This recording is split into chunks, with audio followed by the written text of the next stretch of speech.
Broadcasting from the Business RadioX studio in Alpharetta, it's time for ProfitSense with Bill McDermott.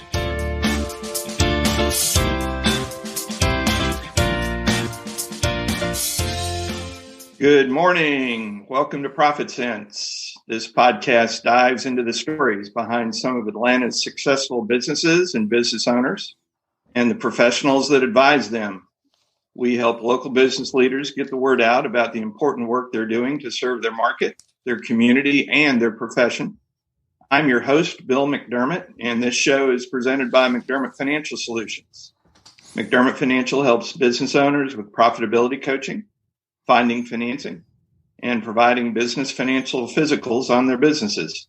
We have two great guests on the show today. Erik Christensen with Bulldog Movers. Eriks, so glad to have you on the show. Good morning, Bill. Thank you. And Colin Blaylock, CPA with Jones & Kolb. Colin, welcome. So glad to have you on the show as well. Good morning. Happy to be here. So, Erik, I'd really like to start with you. Topic on everybody's mind is really COVID-19. The pandemic that we're in. So share with us how you're surviving the current COVID-19 crisis. Well, there's certainly been a lot of uncertainty. Shockingly, our business has held out pretty good. I think part of that's due to the real estate market in general. We're in a period of extremely low rates. And we've got a pipeline. So when people decide they're going to move their personal residence, that's normally a 6 to 8 week process. We're kind of on the back end of that on the last 2 weeks, but that pipeline gets filled up and it takes a little while to flush through. So even though the listings are down in Metro Atlanta, just got something, multiple listing service said they're down 30%. In April, we've actually done okay, and I think that's just because of pre-book and the fact that there's a lag in the actual business as it comes through. So I know we're all kind of navigating under current circumstances, but any sense from you on what the moving and storage market might look like for the remainder of 2020? Another difficult question, but traditionally the moving and storage industry runs a peak season from April, May through the end of the summer, primarily related to getting families into schools and houses before school starts. So we've got a normal peak season where the industry is really at overcapacity.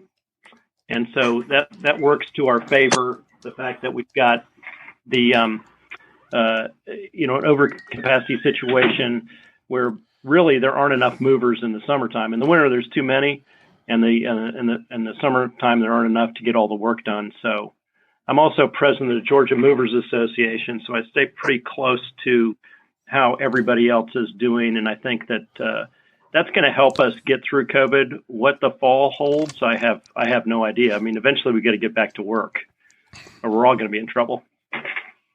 Sure, absolutely. Now, I know this is not your first recession. Kind of a two-part question. First, how long have you been in business? And then what has made you successful? Not only successful overall, but also successful at navigating the ups and downs of the economy.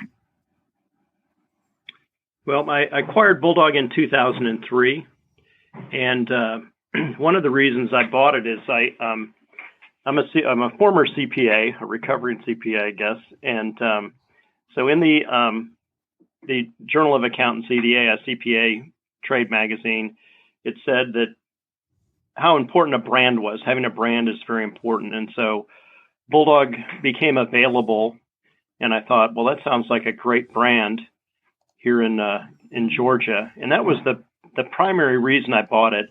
The company's been around since 1982, so it was an established brand. And I bought it on the strength of the of the name recognition, which is really important. Sure. Now, follow up for that. Your plans as far as for the future of Bulldog Movers, once we get through this economic crisis, what do you see on the horizon for you and for Bulldog? Well, Bulldog has grown and through acquisition. So I've made, I think, 7 different acquisitions. And one of them was, my first significant one was Buckhead Movers. I bought a bunch of smaller storage operations from van lines. And then most recently, I bought a company called Classic Design Services. And Classic, well, it does traditional moving and storage.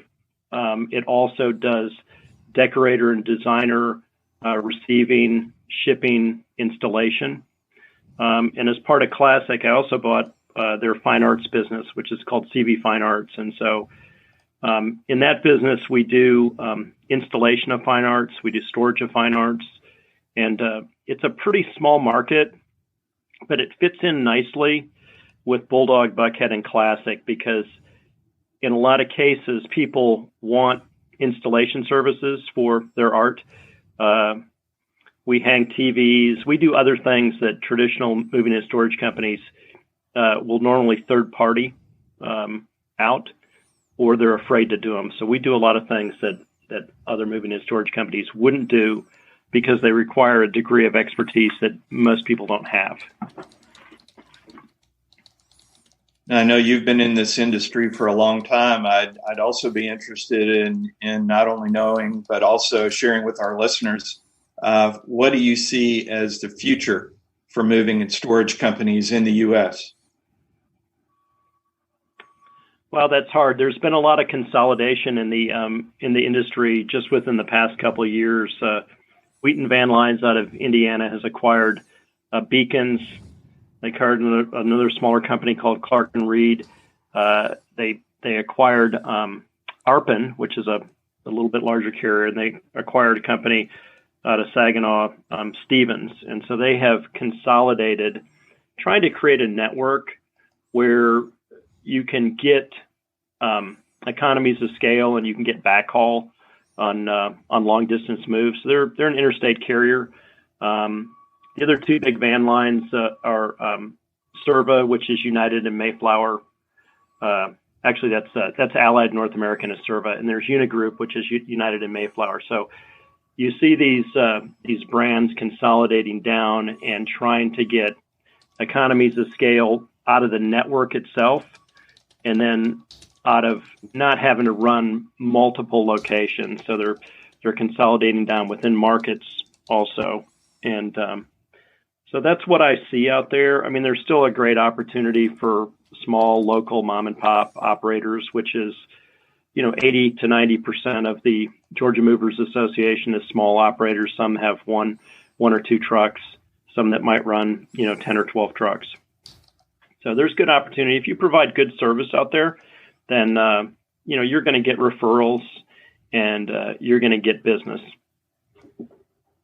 And speaking of that, if any of our listeners will be making a move, what is the best way for them to get that move scheduled with Bulldog Movers? Always contact me directly. Any referrals I get, whether it's from a real estate agent or from anybody in any of my networking groups, I always have them call me first, and I just like to find out, who they are, what they're, what kind of move they've got coming up, and I will match them up in my organization with the right relocation consultant or customer service representative to take care of them. But I do like to take those calls personally, and a lot of times it could be I'll refer them on to somebody else, possibly a van line, or you've got a lot of young kids that are moving and they don't have much stuff, and you're moving like from cross country. Let's say you're moving from Los Angeles. I've had a lady call me recently moving from Los Angeles. Her daughter is moving to Charleston, and I said, sell your stuff and buy new when you get in Charleston, because with the price you can buy things at IKEA and Wayfair and all these internet things, it's really questionable as to whether or not you want to invest that money as a young person. I say box your stuff up, send it UPS if you have to, and sell your furniture and donate it and rebuy when you get to your new location. And so Sure. that could be it. It could just be saying, hey, I loved your move. That's what we do, but I can't recommend it. I've turned away more business with friends, I'm going to tell people the truth and tell them what I think is the best thing to do. Now, if they've got the money and they want to spend it, I'm happy to move it. I'm happy to store it. Sure. And Erik, is there a good email or phone number that our listeners should call? There is. They can call me on my cell phone at 770-318-3772. That's the best way to reach me. They can also text me. And I'm available also at Erik, E-R-I-K, at BulldogMovers.net. Again, Erik, E-R-I-K, at BulldogMovers.net.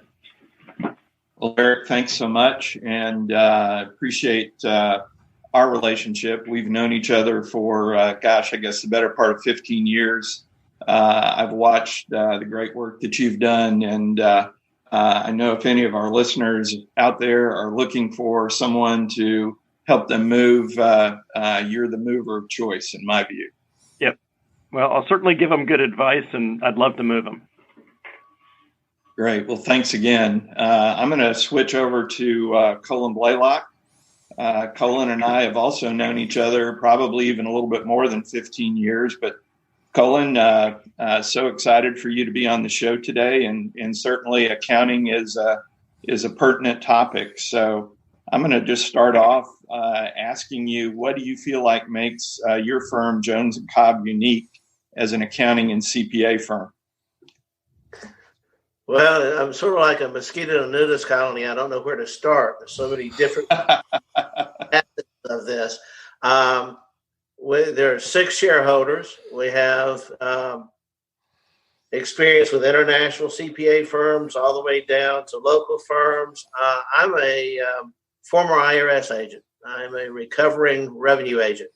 I think like a revenue agent. I understand what they're doing, how they're doing it. I used to train revenue agents on how to interview. So I have the interview information. Anytime anybody goes through an audit, we go through the interview so that they'll know what's coming and what's there. And I'm much like Erik. I was interesting he said that, because I will sit down and talk with anybody that thinks they have a problem or may have a problem. And if I can help them, I will. But if I can't do it economically, and if I'm not the right person technically, or for whatever reason, I will get them to the right person. I tell the story. I had a lady come to me who had a serious issue for her. It was not a real complicated issue. I knew where she lived, and I had a friend of mine that was also a former IRS agent that lived close to her, worked close to her, and I referred her there. About two months later, I got this phone call from an individual who had a very significant tax problem. I'm sitting down talking with him saying, how did you find me? And this lady said, you go talk to Colin first, and if he can help you, he will. And if he thinks somebody else can do it better, he'll get you to the right person. And they turned out to be a very, very nice client for many years. So it's worked out well. That, I guess, in a nutshell, is why we're a little bit different. We have expertise. We can do anything. We have people that worked with SEC companies, and we've grown our own. We have 2 female shareholders, 4 male shareholders. Our staff is probably 50-50 male and female. Well, that's a great story that you shared about that lady. You just never know where your next piece of business is going to come from. I want to switch the conversation over a little bit now to COVID-19, certainly in the accounting and tax profession. A lot of hand-holding that's been going on, a lot of questions about PPP. You've got a ton of experience and expertise. What guidance can you give to businesses as we go through COVID-19 problems? Probably one of the biggest, and I know you're a reformed banker. And that's important too. They need to be working with their bank. And if they were working with their bank, there's some things that they need to get together as far as their payroll, what they're paying, how they're paying it. If they've been maintaining the payroll, that's important. And get their documentation together, their 940, 941s, which is their payroll, what they're paying, how they're paying it, work with the banker, and then the banker will work with the accountant to come up with the information you need to get the loan. And then document. Yep, that's for sure. Now, I've also heard you talk about the green box exercise. What is the green box exercise and how does it work for our listening audience? Very, very quickly, you should Google the green box exercise. And it's how to get your financial affairs in order while you have time to sit down and say, this is what I want to have happen. And there's a story about a man flying home, and he called his son and said, I'm going to be flying my plane home. And son said, hey, is there a bad storm? There's a tsunami coming. Don't do it. Don't come. He said, well, I don't think I'm going to have a problem, but if something happens, remember the green box in the closet. He flies home, gets caught in the tsunami, crashes. They're at the funeral. They come home and they're sitting around, and the son remembers the green box. And he went and looked in the closet for the green box. And in the green box, there were individual letters to each of the family members. But there was a list of all the assets he owned. Everywhere he owned property. Everywhere he had a bank account. Anybody he owed. And it made it so much easier for the family to go through. Well, while you have time, and this is a great time because you can't go anywhere. You're quarantined. Make a list of all your assets. Make a list of all your passwords. Make a list of what bills you get electronically, what bills you get by paper, so that if something were to happen to you, somebody could step in and know where it was. And then tell somebody where the list is. I do two things. One, I have one in a safety deposit box. I had one lady tell me, well, I've got mine and it's in a locked safe at my house. Well, that was great. But if a tornado hits the house, the locked box may be gone. I had one couple that was on the lake, and I said, well, if the safety deposit box that you have or the box you have is at the bottom of the lake, it doesn't do people a lot of good. So make the list, tell somebody where it is, and keep it in two places. I have one in my house, and my family knows where it is. I have one at work. If my house blows up, I've got the one at work. If my house and my office blow up, I got more problems than that, and I'm not going to worry about where my list is. But it's a great time to sit down, make the list, identify where you own property, what you own, what you're expecting, where your accounts are, who's on the account. Just get your house in order. Yeah. Wow. What a great story. Thanks for sharing that. Along the lines of, again, advice and expertise, the saying goes that cash is king, especially as we go through a pandemic. So in your opinion, how much cash do you need and where should you hold your cash? Well, it depends on, as Clint Eastwood would say, do you feel lucky? I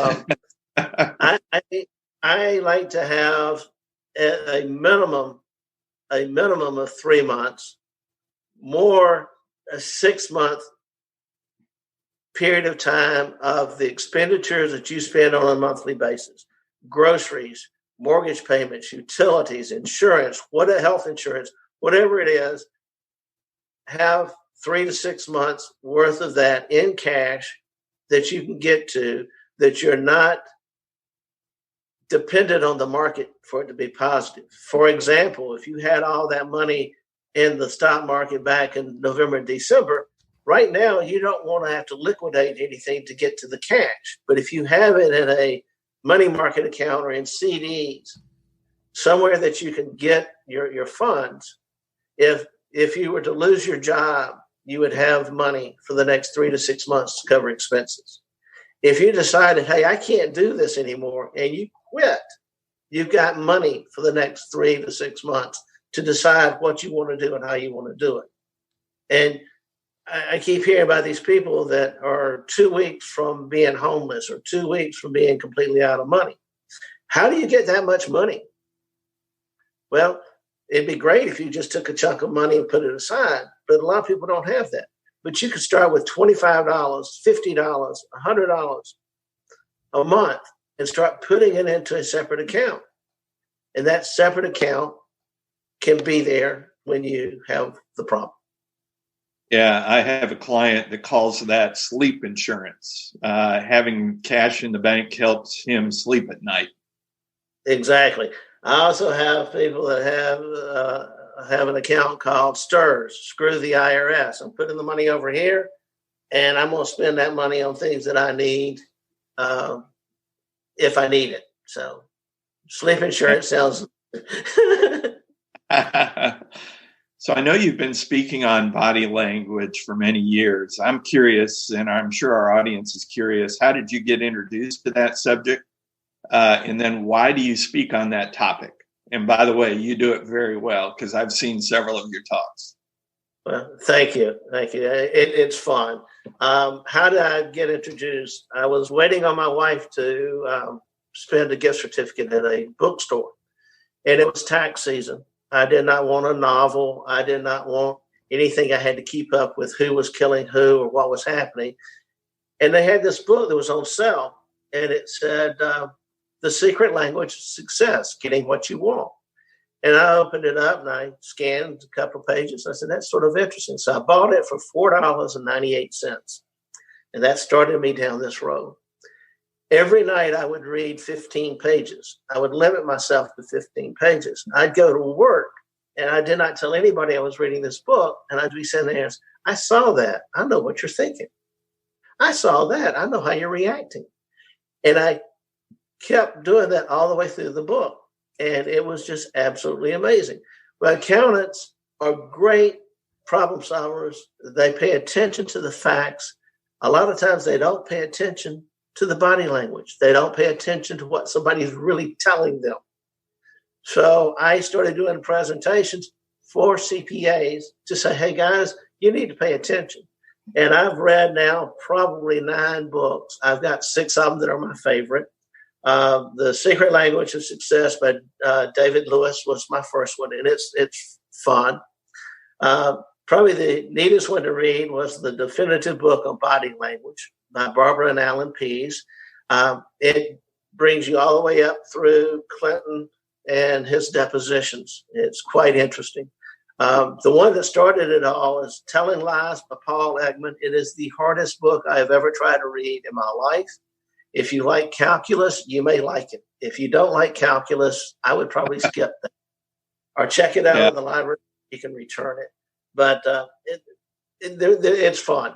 And you can communicate a lot better with people if you understand what they are thinking and how they are reacting to it. Yeah, I think I've heard that body language, or roughly 93% of communication, is nonverbal. Right. Body language, tonality. I think 7% of communication is actually the words that you say. Right. 7% is what you say. 38% is how you say it. There's a difference between thanks a lot and thanks a lot. Same words. Yeah. It's the tone. Great point. But the body language and how it's presented is the majority of it. So I'm going to switch topics on you. I want to talk a little bit about roadmaps for anyone starting a business. By the way, I started a business in the last recession. And so I wanted to ask you and have you share with our audience, do you have a roadmap on how to start a business? Yeah, well, you had great timing, didn't you? Starting your business. You started in a recession. Give me a break. I still remember when you started that business and you had a group of people around and said, who would have thought that I could have done that? And everybody there raised their hand except you. So You're right. You're right. It was, it's interesting. My roadmap would be, number one, find a good attorney, find a good accountant, sit down and start sketching out what you want to do, and then talk with them about how you do it. Because there are not only pitfalls, but there are cliffs that if you go off, you could hurt yourself more than you would ever anticipate hurting yourself. But once you have a strong attorney, a strong accountant, sit down, do your plan, then get a good banker. And those three things are, to me, the keys. You got to decide what you want to do, but then how are you going to do it? There's different legal and tax issues. Do you want to be a limited liability company, the LLC? Do you want to be an S corporation?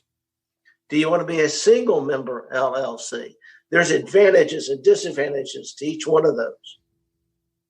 And have somebody sit down and say, Bill, what are you going to do? Tell me what you're trying to do. Tell me what you're trying to accomplish. And then look at the advantages and disadvantages of each one of these, and you can come up with a good plan. Well, and certainly for our listening audience, you sat me down when I started my business 11 years ago and gave me a good roadmap, things that I needed, like making sure I got my SS4 letter, making sure that I had an operating agreement. And Erik, I'm going to bring you into this conversation too, because, the two of you and us as a group, having a personal board of advisors like the Atlanta Executive Forum that we've been involved in, have been incredibly invaluable. I think the fact that our group has held each other accountable as well as been a resource has really been something special. And you two, Colin, I just want to thank you for everything that you've done, not only for me, but also for your clients on not only getting them started, but also keeping them going. Erik, you and I have known each other, for 15 years. I've appreciated your expertise, your background in accounting, how you've led your company, Bulldog Movers. And so I can't thank both of you enough for being part of our ProfitSense show today. So Erik, thanks for being with us today. Thank you, Bill. My pleasure. It's been fantastic. Really appreciate your efforts here. Yeah, and Colin, thanks again for being with us today. I can't thank you enough. My pleasure. And if I can help anybody, let me know. My contact number, my phone, probably the best is my office, and it's 404-262-7920, 404-262-7920. It's really odd. It's Jones and Kolb, but it's spelled Kolb. So it's Jones, Jones, and Kolb, Kolb. You have to have a weird name to work there, I guess. Colin and Kolb. Thank Colin, you. Do you want to share your email address for our listening audience if anybody needs some accounting or tax help? Sure. It's my initials, CEB, as in Colin Edward Blaylock, at Jones, Jones, Kolb, KOLB.com. All one word, joneskolb.com. Well, guys, thanks again for being on the show. If you want to keep up with the latest in pro-business news, follow us on social media for the latest stories. If you want to listen to future ProfitSense podcasts, you can find us on ProfitSenseRadio.com.